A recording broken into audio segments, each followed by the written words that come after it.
right. Our next speaker is Dr. Alessandra RONCAGLIONI. I hope I get it right. Thank you.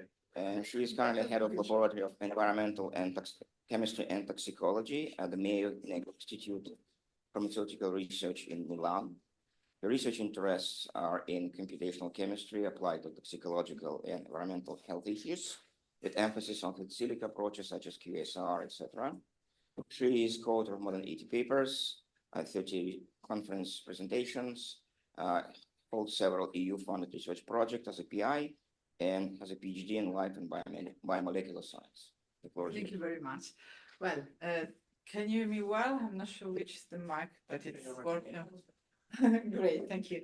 So, well, thanks a lot for staying here before lunchtime. I'll try not to be too boring, even though the topic it's not a lot about science, and so it's more related to how the QSAR methods and the QSAR models may be used for regulatory purposes. So there will be a lot of, let's say, concept related on how to communicate and document our models rather than really, how to provide new and very wonderful and insight models overall. That said, let me see if I can. There? Somewhere. Maybe I can use the arrows? No. I'll try again.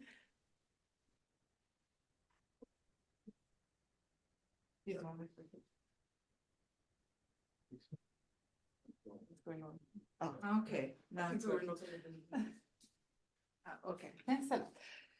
So the topic will be mainly related to regulatory toxicology, which somehow describe the use of the collection of all the methods, more or less standardized, including in vivo, in vitro, and in silico approaches, that allows to determine the critical toxicological effects of chemicals and that can be used to perform a risk assessment. So therefore, these results need, and of course, I will focus mainly on the use of in silico tools and more specifically on QSAR predictions to satisfy such kind of requirements. So to support and to provide the regulators with meaningful predictions that can allow them to take a decision upon healthy use and safe use of chemicals. That regards many different regulations. There are here some examples related mainly to the European side and European regulations. So, for instance, for everything that regards feed and food, QSARs may be used to assess plant protection impurities and metabolites and analyze their toxicological profile, as well as to gain insight over food content material and leakage within the food, and also, as the previous presentation, sometimes to assess also if natural ingredients or additives, even from natural sources, might be still pose any kind of a risk or need to be somehow regulated. Another important field where such a kind of methods may be used is in the field of cosmetics, because in EU no more in vivo tests are allowed, generally speaking, of course, to assess the safety of cosmetic ingredients. And so beside the use of exposure-based assessment, and so the use of a threshold of toxicological concern that is still related to the in silico profiling, and in consideration about exposure related, for instance, to skin penetration, and so modeling the exposure for that chemicals. Of course, the possibility to use in silico prediction to fill the data gap over some specific toxicological endpoint may be useful. Then one of the other great compartment and great set of regulation where these methods are envisaged is just for the industrial chemicals. So now I would say that almost 20 years ago so far, but let's say 15 years ago, the REACH regulation came in place. And in that kind of regulation, there's the emphasis on trying to replace or reduce the use of animal experimentation through different techniques, including in vitro, but also read across and QSARs. At that point, you see, for REACH and for biocides, you need to prepare a very large dossier depending on the tonnage of the use of the substance within the European market. And that requires a bunch of toxicological information, depending again on the quantity. So from easier or simpler endpoints to higher toxicological tier endpoints. The last, let's say, environment where QSAR and in silico methods may be used on a regulatory in a regulatory setting, so not during drug design, but more for the assessment is, as anticipated, over the drug and bio-drug regulation. In that case, for instance, there's a specific guideline, ECHM7, that describe the use of QSARs and expert-based system to screen potentially DNA reactive mutagenic impurities to, let's say, perform a preliminary assessment over carcinogenicity. And it can also, this kind of methods may be also used for medical devices, and again, leakable from this device. This is an old document, so 2013, where from EFSA, the European Food Safety Authority, where, for instance, they try to preliminarily define what kind of information need to be provided for using a QSAR prediction instead of a proper experiment, and so discussing about the reliability and adequacy. So you may see that this point refer to the scientific validity of the models, the assessment of the applicability domain of the model, and the adequacy and completeness of the information provided to the regulation in order to support the use of such a kind of data to perform a risk assessment and to take a decision.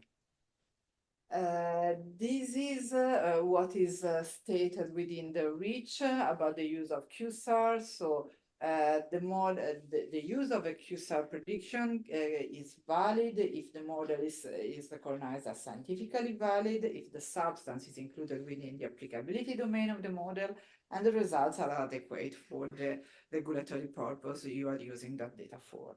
And nevertheless, also that appropriate documentation of all such methods are provided. What is required, let's say very stringently, is that any kind of adaptation, because QSAR is a kind of adaptation to the standard regulatory testing, is that the type of information you can get has the same confidence as the experimental studies you have been requested to perform. So it's a quite strong a request. So for the first point, the scientific validity, let's say the streamline, the Bible for assessing it are the OECD QSAR principles for QSAR validation. I would say, I'm not sure, but probably you have read them plenty of times before and also during this conference. So I'm not going to, let's say, spend too much time here.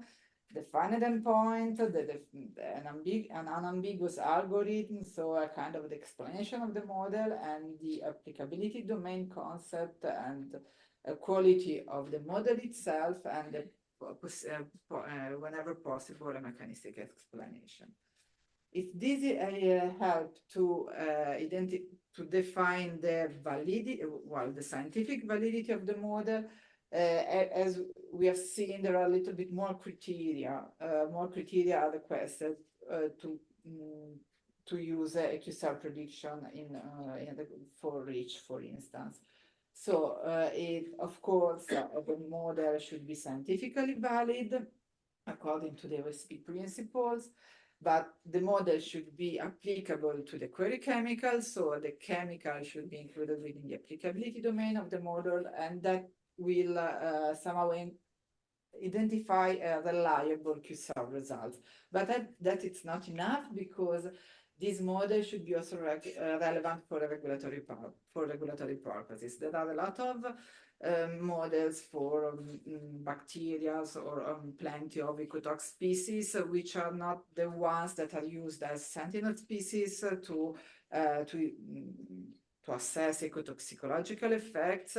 And so even though this information might be very valuable to have, let's say, an overall assessment and a more global assessment of toxicity of this, is not going to identify a model relevant for regulatory purpose. And just when all the three aspects are satisfied, we have an adequate QSAR result. Going back to these slides, we have seen that in the previous slides, the three main concepts, so scientific validity, applicability domain, and adequateness for the regulatory purpose, were mentioned. The last point is about the documentation of the methods. This for QSAR refers to the use of QMRF, so QSAR model reporting format, and PRF. So the QSAR prediction reporting format. It's just a kind of predefined and well-detailed set of structured information that, if provided to the regulators, can be useful to assess exactly what the regulator needs to know about your prediction. Last year, these documents have been partially revised and further discussed in a new OECD guidance, which is the QSAR assessment framework, shortened as QAF. And that kind of guidance, it's mainly intended for assessors. So whenever a risk assessor receives a kind of a prediction from an applicant, it allows him or her to go through the documentation and decide whether the result is appropriate to fill the data gap. But at the same time, it contains a lot of useful information that has to be, let's say, used by developers and users of QSAR in order to ensure that later on results can be used for such a purpose. Therefore, I thought that perhaps it could be also useful for scientists during on their day-to-day job to, let's say, have their model more likely to be taken up and have a real regulatory use for them. So this is coming from the guideline, and it's a kind of visualization of the entire process. So basically, you have the QSAR model, but you apply it to a specific substance you wish to assess, and so you have a kind of QSAR results, and the conclusion for that property for a given regulatory purpose is what you are going to submit. To assess all these pieces of the workflow, it requires that in terms of reporting, you have the QMRF, which is not necessarily related to the model developer. I mean, it can be compiled by everyone, but also from information from literature. But of course, depending on the availability of the background information, that implies that your QMRF will be more or less complete. And the QPRF, that it's related to the prediction, and so maybe it's, let's say, it's within the QSAR user the need to properly fill all these kind of fields and to think about all the consequences. I will also present you briefly the model, the QAF model checklist and prediction list, because as I said, even though you are from, let's say, the regulatory perspective, the regulator is going to decide whether all these criteria are, let's say, satisfied, and so the uncertainty and the quality is high and the uncertainty over the prediction is low, and therefore it could be useful for our purposes. This is the list of this is a journal. I think you can barely read it, but this is the list of elements required for a QMRF. So for each model, you may see that beside, let's say, the identifier and general information, and then let's say the final miscellaneous information, the main topics and the main points that you have to think about are related to, let's say, the OECD principles, and so providing information over the endpoint, the algorithm, and the applicability domain, and as I said, all the 5 principles in a kind of detailed way. From this kind of document, so imagine that you have your QMRF field for your model. The model checklist is going to assess this, is going to evaluate the following assessment elements. So for the defining point, if there is a clear scientific and regulatory purposes, transparency of the underlying experimental data, and quality of the underlying experimental data. So for instance, related to the transparency, there's the issue of disclosure of the training set chemicals, which nowadays is much more common, but there are also, for instance, a lot of commercial softwares where you cannot really assess the entire training set data at the basis of the modeling. There are some maybe complex endpoints, so models for carcinogenicity, where and maybe it's not really clear how the endpoints was assessed, whether the data were coming from rat experiment, mouse experiments, whether they were assessed over expert basis evaluation, and so on. This is particularly complex for, as I say, complex endpoint. Developmental toxicity or developmental and reproductive toxicity may be assessed through a number of different guidelines, and so sometimes it's not extremely clear what a model is based on in terms of training data, especially also when there are maybe classification models. There's also the issue if the classification is coming from a previous continuous value, I don't know, toxic or non-toxic over an LC50, and you just apply a specific cutoff. It depends on the cutoff data and so on. Another point is about the quality of the underlying experimental data. Obviously, we are also all data starving, and we often collect data from multiple sources, and maybe data collected using different guidelines and different time points. And especially there can be an issue with historical data, where maybe data were produced over the best standard at that time, but there were, let's say, updates. That's the most common issue with mutagenicity, because in the past, the strain on the Escherichia coli or TA 1 or 2 strain were not necessary, but they were added later on. And so just maybe the positive data from historical data may be considered reliable over the negative ones, because you're not sure that all the proper strains have been assessed. Or even another point, whether there was or not metabolic activation. I mean, the chemical was tested with or without metabolic activation. And again, usually what we do as modelers is just use an overall call whether the compound is mutagenic or not. And that's not, let's say, something that then it's suitable for regulatory purposes. About the description of the algorithm and software, there's again the issue of confidentiality and copyright related to commercial software. There can be some optimization that undergoes stochastic processes. And so I don't know if you're using a 3D structure or you're performing an optimization. And this is the basis for your modeling. Whenever you're going to use to assess a new chemical, there's still a chance that the kind of conformation you get through is going to obtain possibly different descriptors or different descriptor values. And that goes also to the input used for the prediction. We perform some kind of standardization, and that should be clearly stated whether salts have been neutralized, how the stereoisomers are entered, and so on.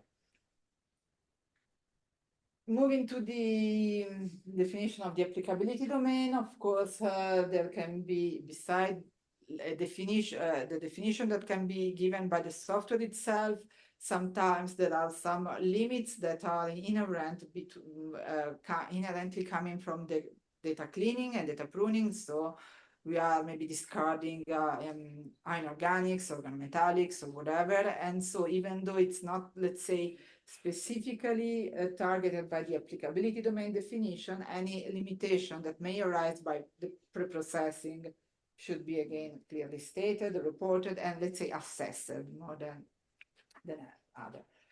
Well, about the quality of the model, I mean, there's been always a lot of talks about that. So the main point that is let's say reported within the guideline is whenever you are discussing about the predictivity of the model, just so any kind of performance over a test set and so on, to be sure that there is no data leakage, and so that the test set you are using to assess your predictive performance have never been used in any point of the optimization procedure.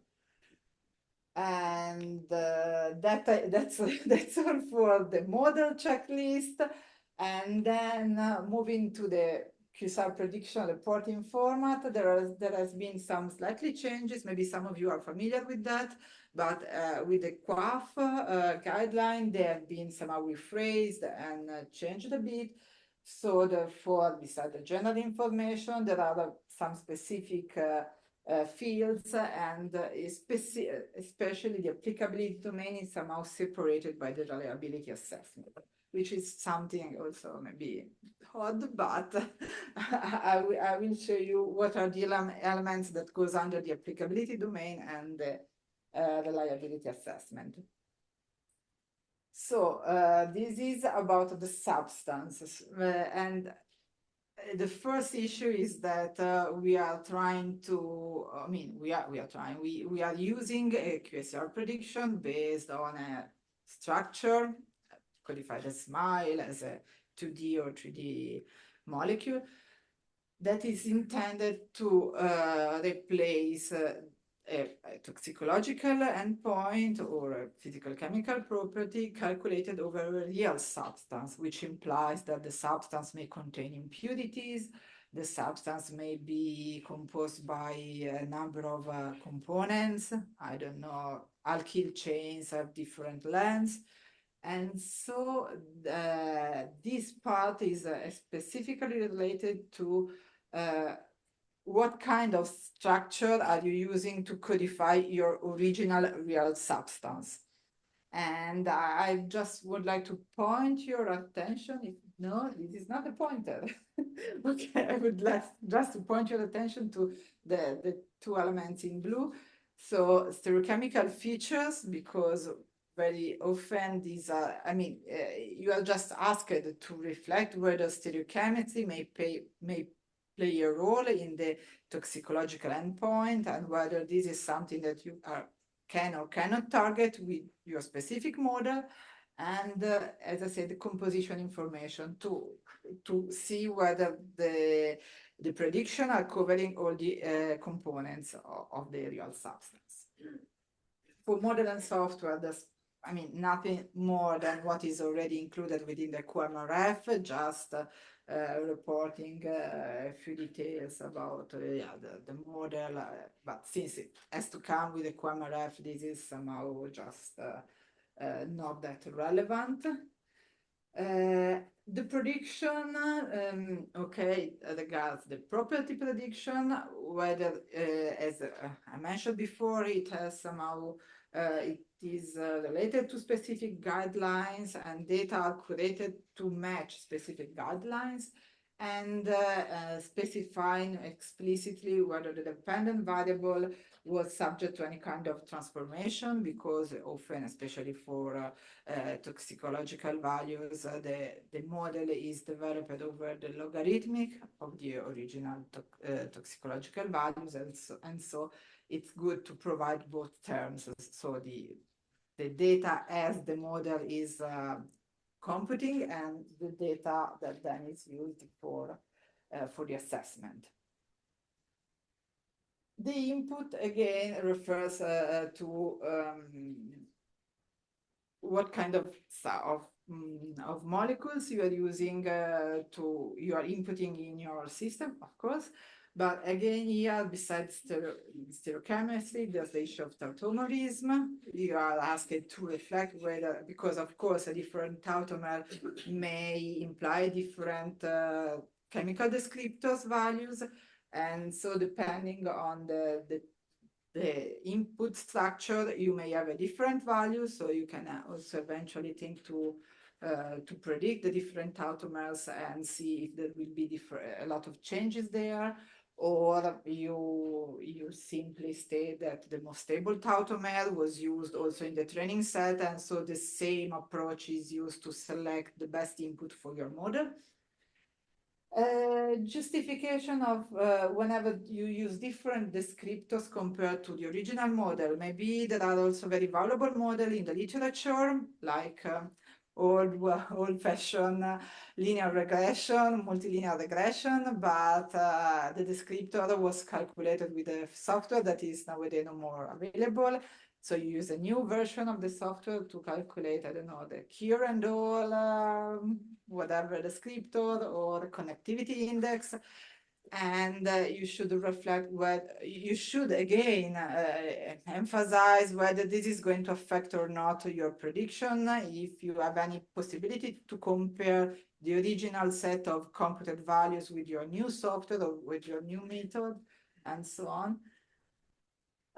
For the applicability domain, that's the interesting part, as I was saying. In the common definition, or at least the definition that is also reported in the guideline, is that the applicability domain refers to the response and chemical structure space in which the model makes a prediction with a given reliability. So it comes together with a kind of reliability assessment. But still, within the QPRF, the new version of the QPRF, this part of the applicability domain refers mainly on the applicability domain as it is assessed by the model developers. So sometimes there have been some, or again, for ecotoxicity, one of the most common things was to consider just molecular weight and log P limits to define the applicability domain. In most of the cases, these are maybe not enough, and this is well acknowledged, but if the, let's say, software developer or the model developer was using that kind of metrics to define the applicability domain, this is what is assessed in this point. So this is referred to what the model developer decided that was considered or acceptable or not, while all other considerations over the liability are in a different section, which is much larger and takes into account a number of issues. Any other limitation refers again to the applicability domain, but you see, sometimes over the use of a model, you realize that some chemical classes are not well predicted at all, and so you can also somehow codify or report this in the literature, and this is part of the assessment over the point in blue, the second point in blue. This is the huge part on the reliability assessment. So the first one is over reproducibility, which whenever you have a kind of software where you can simply input a smile string and it's providing always the same type of output, that's great. That's not always the case, and especially there can be also the issue of commercial software, and so if the model is not accessible to the regulators, and you have to ensure reproducibility, and reproducibility also comes sometimes with a software versions. You have, if you use a certain software version today, it is likely that in 2 or 3 years, with, let's say, updating the software and so on, maybe the results will be different. And so this is something that you can discuss over this point. Then there are a number of considerations related to the applicability domain, because it's somehow again tracing back to the training set, going back to the training set, and trying to describe, but in a kind of more formalized way, a number of aspects. So at that point, you are no more satisfied by the log P and molecular weight ranges, but you need to check about the descriptor space, the structural fragments that were represented or not within the training set, the response space, the mechanistic consideration, whether there is any knowledge about the adverse outcome pathway or the relevance of specific target receptor over a mechanism of toxicity, or metabolic consideration, if it's possible that there are metabolites that are formed and they may be more toxic than the parent compound, or if there are different components and they are going to be, to produce similar metabolites or not, and such a kind of information, which are completely not trivial at all. And this is for, let's say, based on the training set aspect. And then there's a kind, instead of assessment, of the analogs. So analysis of a reduced number of similar compounds, and of course, again, just starting to discuss over comments on similarity. It's an entire lesson by itself. So anyhow, you should also going to assess similar compounds whenever you choose to define them as similar, and describe the accuracy of their prediction, and how these analogs have been identified, if automatically by the software itself, because sometimes together with the prediction you have also the information of the most similar compounds present in the training set, or maybe you have a kind of quite dissimilar compound to the training set, but you are in an industry and you have a bunch of them, with some of them coming with experimental value, and you can compare the model, how the model is behaving on these very, let's say, similar or relevant chemicals, to then decide whether the prediction for your target chemical, which is instead untested, can be considered reliable. So this is the most heavy part of the reliability assessment. And oh gosh, I think here, okay, this is no more the reliability assessment. This is the use. So this is discussing about the adequacy again, which is the regulatory question. How the regulators are going to interpret these results, because usually it's not the number per se that it's used, but it can be inserted within a weight of evidence framework, or there can be subsequent interpretation steps arising from your own prediction, and uncertainty that from all this collection of information can be estimated, and so that can be associated to the prediction, and of course the conclusion. This is, let's say, all the points that are inserted in the QMRF are evaluated to this prediction checklist. So is a clear and complete description of the input and the model setting provided, is the input representative of the substance, the real substance that has to be regulated. So if it was a mixture, if there were impurities, or how you treated salts. The reliability of the input parameters. So what about the quality of very relevant descriptors? For instance, for aquatic toxicity, if a model is mainly driven by the lipophilicity parameter, maybe an experimental value, maybe superior to a prediction, or you can also check whether the predicted value that is used in your model is well behaving, is predicting well the log P for the most similar chemicals again. So somehow identifying good sources for the descriptors. Here, the substance within the applicability domain as described by the model developer compared to any other consideration about the limitation of the model. I already mentioned, okay, I already know that some classes are badly predicted or badly even, let's say, are not well assessed also during the training process. And even so also if they are present within the training set, but at the same time, there can be some unrepresented fragment in my chemical that were not there in the training set, and so I cannot say nothing about them, especially when I get maybe a negative prediction.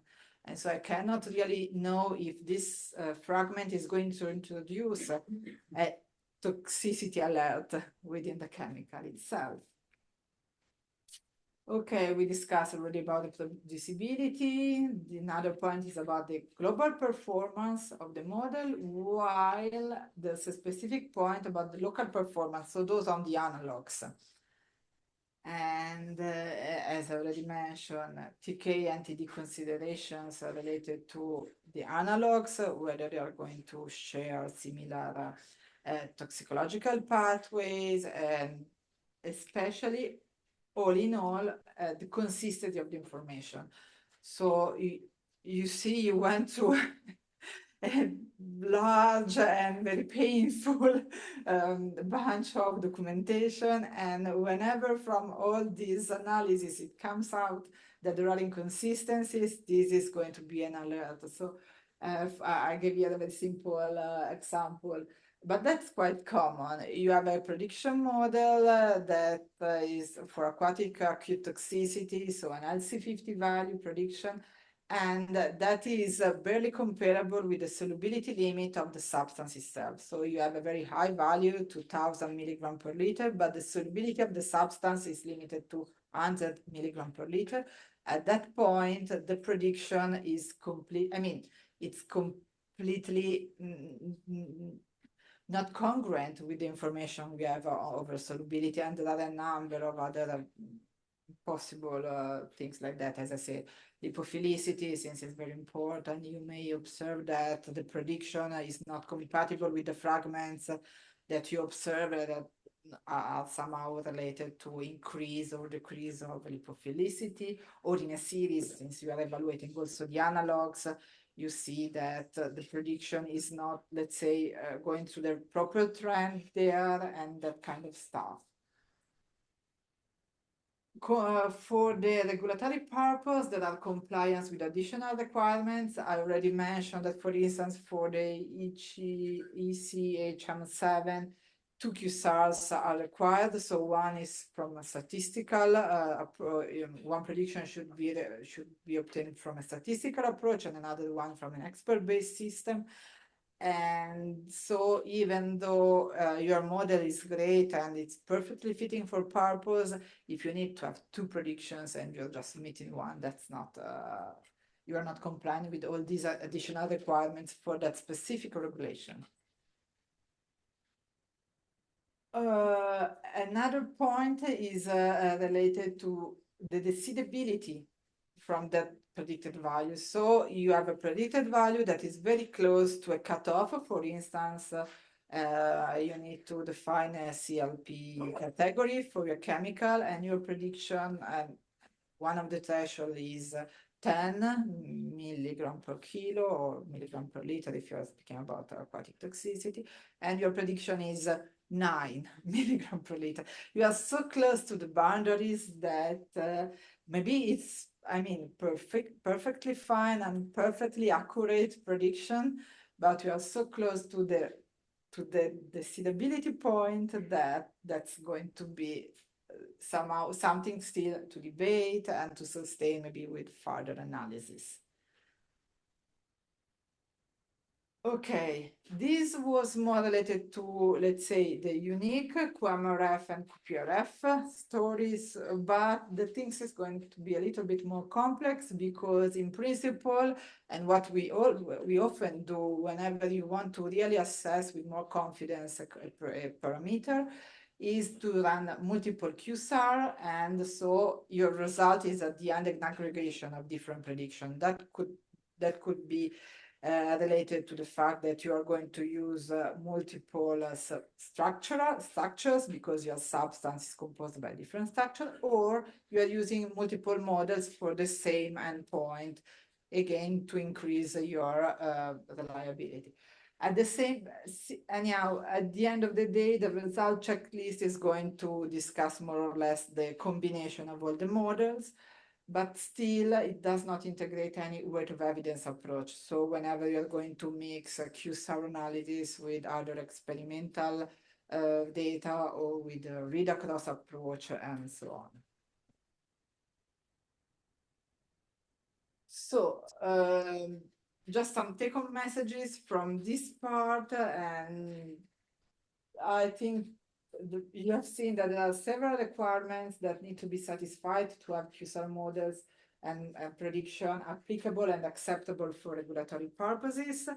And many of these things has really, comes really from the beginning. When you have your model in place, that it's done for most of the issues or for some of them. So you need to really, whenever you would like to use such kind of models for regulatory purpose, you need to target them since the very beginning. So even you are a modeler or a user, and documentation good practices are really essential to increase the acceptability of QSAR for such a kind of approaches. I know that it's a hard story, but and this was maybe a little bit of a boring presentation, but sometimes it's useful also for the developers. And I thank you for your attention.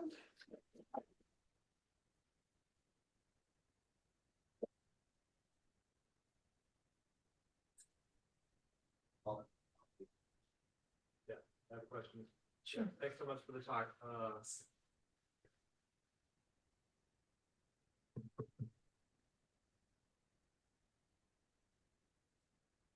Yeah, thank you so much for the talk.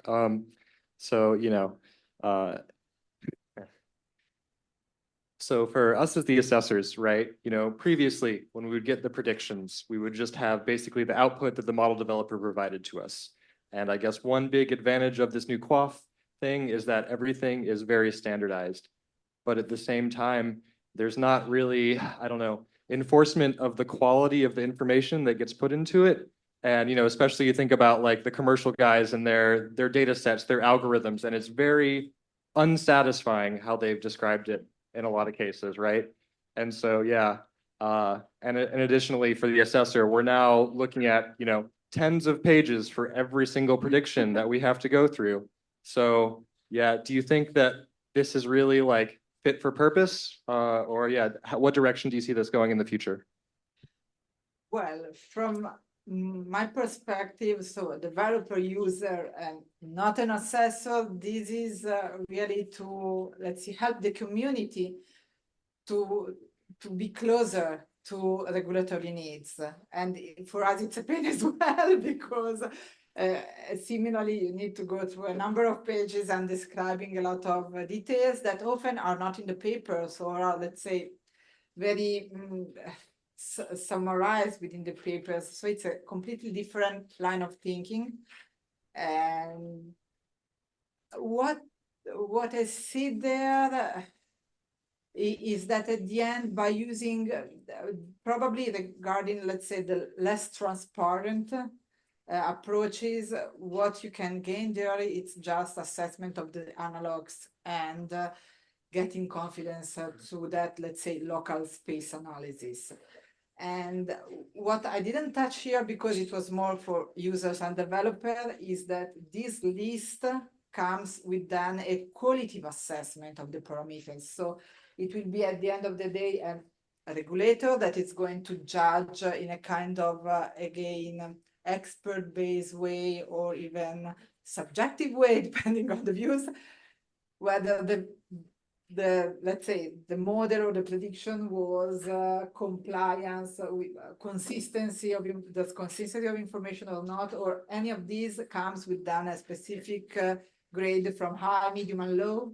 And so to me, this is also a part that is still that needs quite a refinement there, because then it will be still manual work, and I would say quite arbitrary one. Great, thank you. But